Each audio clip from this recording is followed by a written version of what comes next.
iregalo niya yan sa, ano, sa kambal. Yung ito.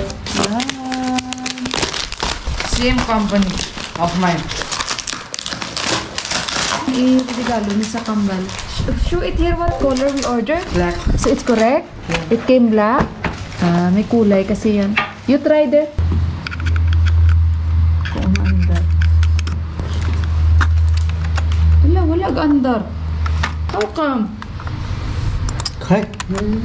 This is keyboard. It's not about Apple or... We can return this one. No need to return it, no. There is no light, Yuhan. That is the reason why you order because of that. Check there in the box. Wala ka, baka picky ang na-order natin. There is light, no? There is light. That's why we order. There is a solution here. Wait, no? Wala.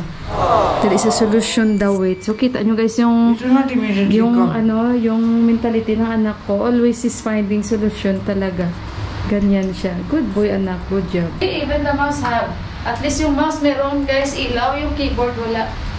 Not always. Mouse is sick. Ito yung mouse. Ang ganda ng mouse. Ay, ang ganda ng mouse. Ayan na guys, gumana. Tinry ng Deepak to sa old na PC ni Yuhan. Maliit pa yan si Yuhan. Okay. Guys, good evening. Si Sunbayan dito, oh. Mag-barbecue sila ni Deepak. Nagbili siya ng pork. Tag 700 daw per kilo. Itong nabili niya last piece na daw ito. Ayan. Magawa sila ng kanilang salad. Sabi ni Susan, Bojo, meron kayong black salt? Binigay ko sa kanya black pepper. Si Yuhan naman, inutusan ng tatay niya. What you said? Jar. Ang dinala ni Yuhan, map. Ay, amon. Ayan guys, ay hindi natin nakita yung aeroplano na pinakamalaki. Yun. Tingnan yung view dito sa amin. Saan yung ilaw ko? My light is still on, ayan. So dito na kami guys. Tingnan yung airport doon. Yan yung inumin nila, oh. Dalawa lang sila ni Susan Bay. Susan Bay, he bring this one. Tingnan nyo guys, Mustang. Magkano kaya ito sa rupees? I got it from Mustang. Oh? Yeah. Dala pala ni Susan Bay from Mustang. How much this one he buy? Very expensive this one. 9,000. Palagpat, ibigay 9,000. So yan yung inumin nilang, dalawa lang sila. Ang best friend yan sila. So tingnan nyo guys yung airport. Ayan. Kasi sabi ni Susan Bay, gusto niya daw magkain sila na Deepak, mag-barbecue. Kaya yan, barbecue sila dyan. Tingnan nyo guys yung aeroplano, hindi na natin nakuhanan. Ako nakakain na ako guys. Bahala sila dyan mag-barbecue yung dalawa.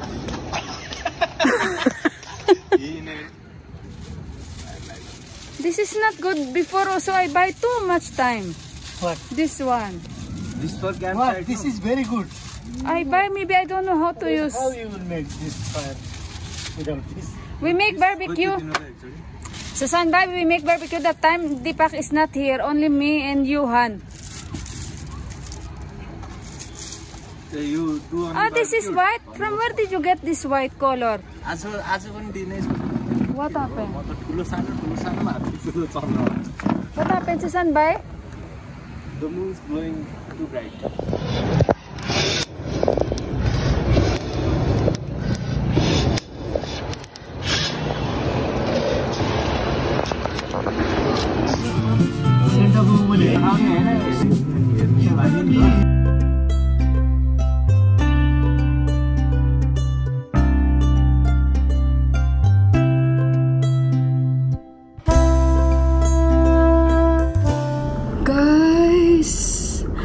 Oh my God! Andito na ako sa baba. And yung isa kong friend, si Sis Maria, and yung kaibigan ko sa India, nag-share siya na may lumabas na daw na white smoke. Hello, guys, first time ko na-feel ito. Nanindig yung buhok ko, guys. Hello, nanindig yung balahibo ko. Hello, grabe no. Yung Holy Spirit. Bumaba lang ako, umupo ako kasi may mga Ano guys, yung mga naghingi ng aking sa show po, pagpasensyahan nyo, sobrang busy ko po dahil nagtatry po ako na gusto ko pong mag-active ulit, upload. So, nagbablog po ako, kaya wala po akong time kahit sa GC namin, sa mga kaibigan ko, wala akong alam kung ano pa yung pinag-usapan nila. Ganun po minsan, busy ba? Tapos, nagbabarbecue kami sa itaas para ma-share ko ulit sa inyo, kaya pagpasensyahan nyo na mali-mali pa yung mga reply ko sa iba kasi yung actually guys, yung recipe ko, na-pin ko na po sa first ko na vlog. So, yung iba, hindi lang siguro naka-notice o naka-ano talaga ng vlog ko. Pero, pagpasensyahan nyo, anyway, na-pin ko na po yung proper na recipe ko. Pero, eto guys, may bago ng guys, pop guys. Parang, nagano ako, nanindig yung buhok ko guys. Parang, first time ko ito na-feel. Ala, parang emotional ba? Feel ko yung ko guys, I'm proud of being a Catholic, na feel ko talaga guys, ang pagiging isang Katoliko. Kaya dapat irespeto natin yung paniniwala sa isa't isa and yung religion ng isa't isa guys. Kasi maganda sa pakiramdam yung ganon. Kaya katulad ko bilang isang Katoliko, respetuhin nyo rin ako at yung pakiramdam ko. Sa katulad sa mga kaibigan ko rin, hindi kami pare-parehong religion, pare-pareho po kami nagre-respetuhan sa isa't isa. So ayun guys, kami din naman ng asawa ko. So, andun pa sila sa rooftop. Maubos na yung SD card ko at balikan ko kayo mamaya-maya. Guys, nanonood ako. Parang lagi, no? Sa brightness ko ata. Sobrang siya, oh. Ayan, gusto ko more bright. Para kita tayo. Ba't parang lagi siya? Why it's lagi, anak? Hello, guys. So, ayan, nanonood ako live sa bagong Santo Papa. At may pinapatry sila sa akin. Ito, guys. Iniluto nila sa ito? Sa baga ba? Sa nila. Parang ni-roast nila. Sabi ni Deepak, be, try mo kasi masarap ito.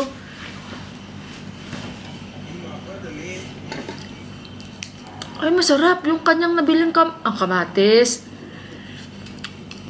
Ay, napakatamis. Ng kamuti, guys. Ang sarap. Hala? Yummy!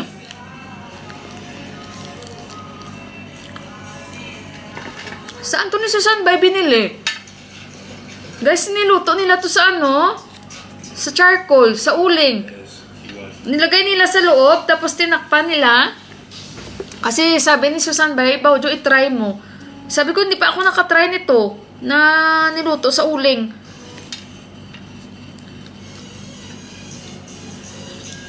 Masarap pala, guys. Nang-try little.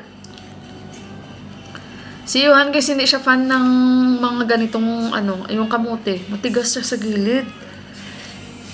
Ala, masarap.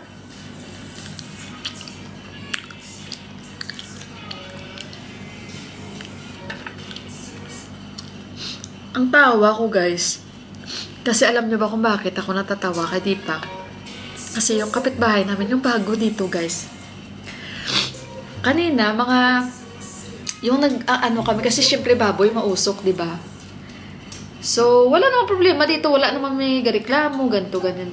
Tapos parang lumabas sila. Ang sarap pero kasi matigas. Sayang. Ito, B.O. Masarap siya, guys.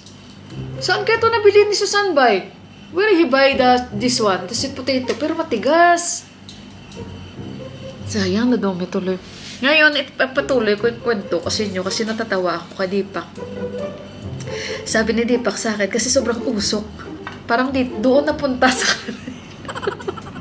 Pero, hindi naman. Parang doon na lang yung usok pumupunta. Baka si baboy Sabi ko, sa kanila ni Susan Bay, nakaupo kami. Sabi ko, maybe they will complain kasi naglabasan sila sa bahay nila. Naglabasan talaga sila guys. Sabi ni Deepak, bakit sila magrereklamo? Reklamo nila yung mga doon, yung what Papa said, they will complain what when I asked. Sa ganito, na nagbabarbecue tayo, magrereklamo sila.